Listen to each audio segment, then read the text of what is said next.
En este video hablaremos sobre Maximilian Karl Emil Weber, más conocido como Max Weber.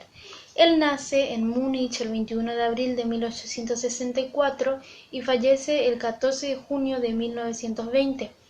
Él fue un filósofo, economista, jurista, historiador, politólogo y sociólogo alemán, considerado uno de los fundadores del estudio moderno de la sociología y la administración pública, con un marcado sentido antipositivista a pesar de ser reconocido como uno de los padres de la sociología junto con Karl Marx, Augusto Comte, Emile Durkheim.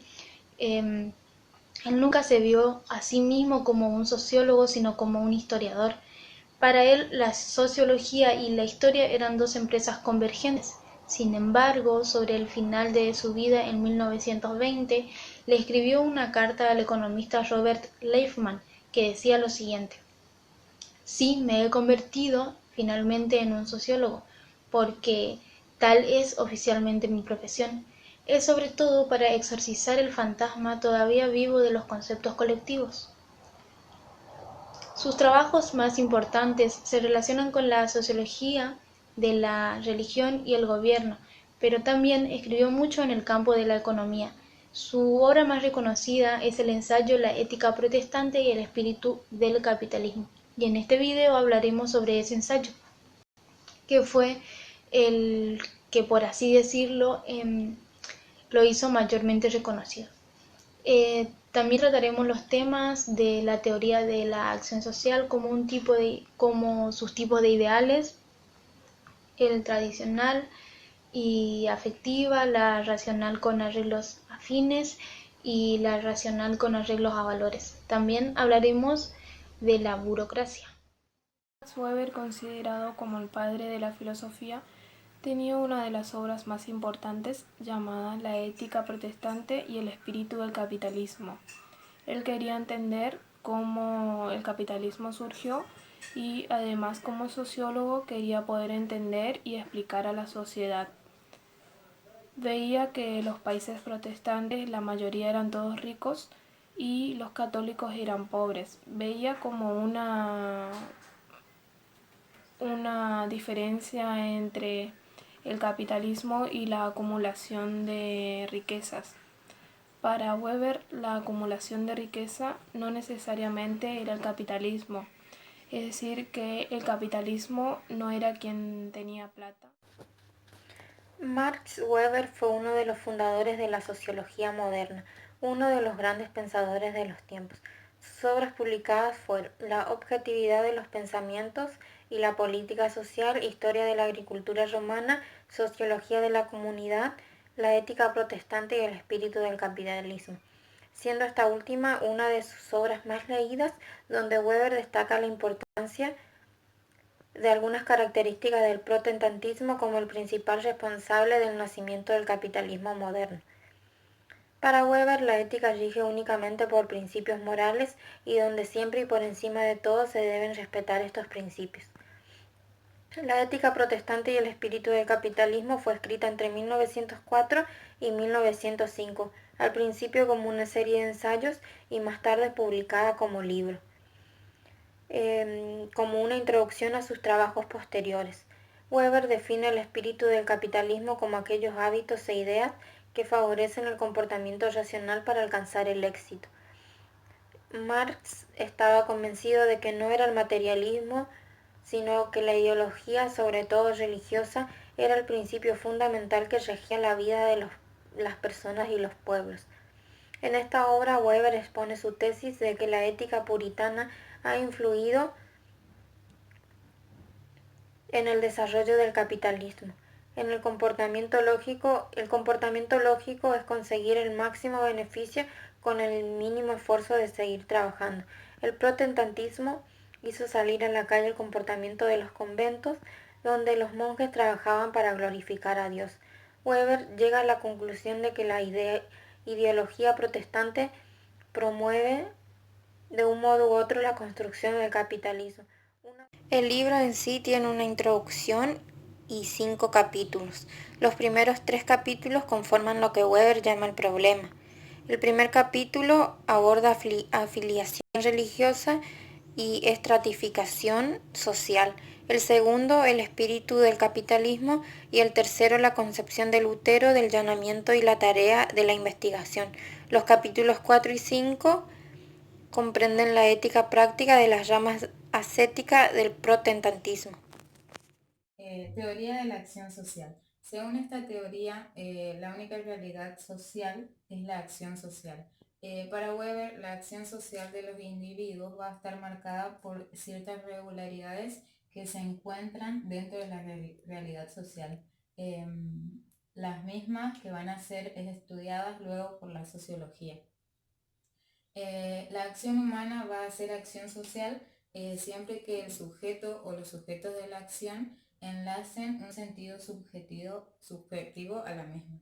Entonces, la acción social va a ser una acción en la que el sentido dado por su sujeto va a estar referido hacia la conducta de otros. Weber establece 3 criterios para la determinación del carácter social de la acción. 1. Las personas deben tener en cuenta el comportamiento y existencia de los demás, así como también la de ellos mismos. Significación. La acción del sujeto debe tener su valor de signo o símbolo para los demás y viceversa. Es decir, debe prestar un significado a la propia conducta y a la de los demás.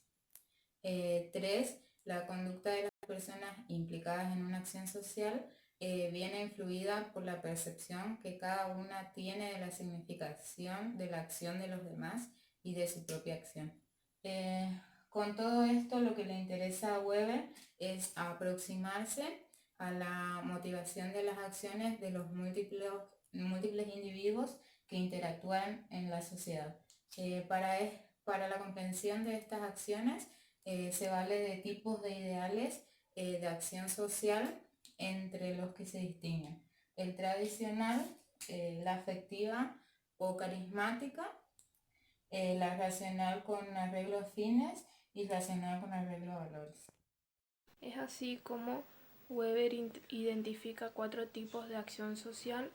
La acción tradicional se interpreta como una costumbre o hábitos que hablan de normas y principios en la que el componente principal y racional se encuentra prácticamente ausente.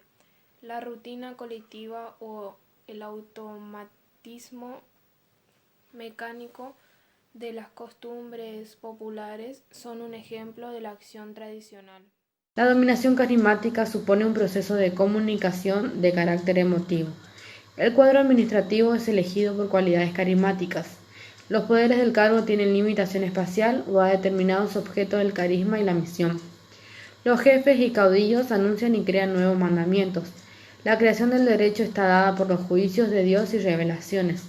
Esta dominación carismática es irracional en el sentido de su extrañeza a toda regla. Es revolucionaria porque subvierte el pasado. Esta dominación es legítima en cuanto encuentra reconocimiento. Cuando esta denominación carismática pasa a ser duradera, transforma su carácter a racional o tradicional. Cuando se produce esta transformación y desaparece la persona portadora del carisma, surge el problema de sucesión. La solución a este problema es la nueva búsqueda de un portador de carisma, por revelación, por designación de sucesión hecha por el portador actual del carisma y por designación por parte del cuadro administrativo, o por la idea de que el carisma es una cualidad de la sangre, carisma hereditario. Por rutinización hay una adaptación a la cotidianidad de la economía, y donde antes había una dominación carismática, ahora desemboca en la forma de dominación cotidiana, es decir, la patrimonial o burocrática. Yo voy a hablar sobre uno de los tipos de ideales, sobre la racional con arreglos afines. Es la acción que más sentido tiene en la clasificación de Weber, la de mayor grado de racionalidad. En ella hay determinados medios que pueden servir para vencer los obstáculos y obtener un determinado fin. Hay una selección y elección de medio a fin de modo que el resultado obtenido coincida con el fin buscado. Para Weber es el tipo de acción que en el mundo moderno va a reemplazar a todas las otras. Un ejemplo podría ser un ingeniero que construye un puente con las técnicas más eficientes que permitan una estricta relación entre sus medios y su fin. La acción racional con arreglos a valores se realiza teniendo en cuenta no a un determinado fin, sino a la realización de un valor que puede ser estético, religioso y ético, o también en cualquiera otra forma, como uno lo interpreta, uno propio o en un absoluto conducta de cada uno. Le voy a dar un ejemplo de acción racional con arreglos a valores que se encuentra en distintas religiones. Las personas que nos impulsan a esa religión, que pueden tener una mejor vida. Algunos logran convencerse, otros no. Se habla más de la religión católica, que son aceptadas con los derechos de cada familia que piensan en distintas maneras y son obligados a eso o no.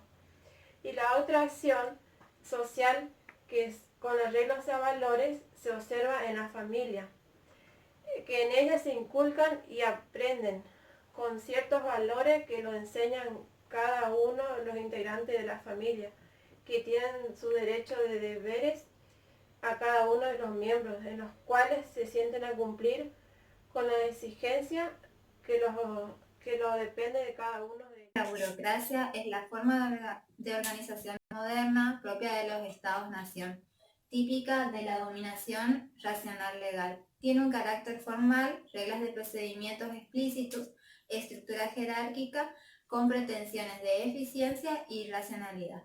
Sus características más esenciales son las comunicaciones formales a través de vías y canales escritos, la impersonalidad de las relaciones, se trata según funciones y roles de cada persona. El tercero, la racional división del trabajo, en cual cada grupo tiene una tarea y un rol diferente.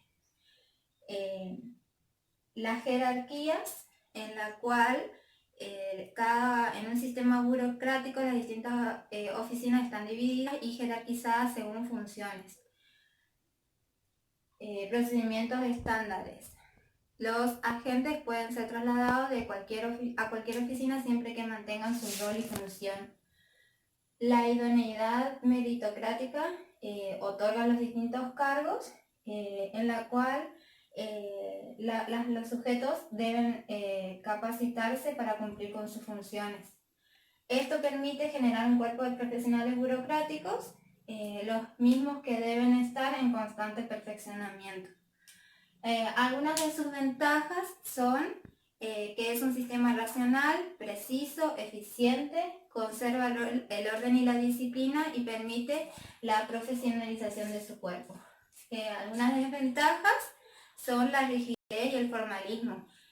Se detiene mucho tiempo en el papeleo y en los trámites. La impersonalización y deshumanización. También la lentitud en la toma de decisiones.